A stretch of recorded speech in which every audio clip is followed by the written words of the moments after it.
यानंतरची बातमी जालन्यातली आहे। जालन्यामध्ये मोसंबीचे दर वधारलेले आहेत। मोसंबीला प्रति टन 14,000 ते 18,000 रुपयांचा दर मिळतोय।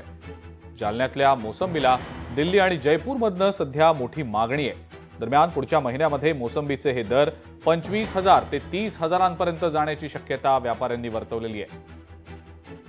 याचाच आढावा आमचे प्रतिनिधी सुधाकर जाधव यांनी घेतला, पाहूया।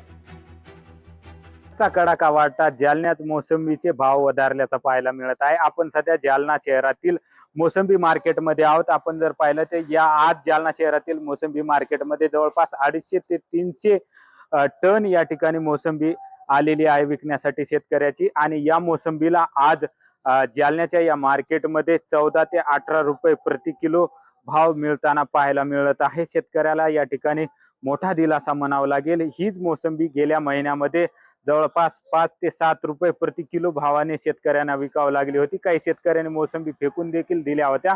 मात्र उन्हाचा कडाका वाढल्याने दिल्ली आणि जयपूरच्या मार्केटमध्ये मोसंबीची मागणी मोठ्या प्रमाणावर होत आहे। त्यामुळे जवळपास या ठिकाणी 14 ते 18 रुपये प्रति किलो भाव शेतकऱ्यांना या मोसंबी मार्केटमध्ये आज मिळाला आहे। भविष्यात उन्हाळ्यामध्ये या मोसंबीचे भाव आणखी वाढू शकतात। जवळपास 25 ते 30 रुपये पर्यंत या मोसंबीचे भाव वाढण्याची शक्यता जी आहे ती व्यापाऱ्यांनी वर्तवली आहे। सुधाकर जाधव, लोकशाही मराठी, जालना। लोकशाही मराठी ऐका, पहा, जागरूक रहा।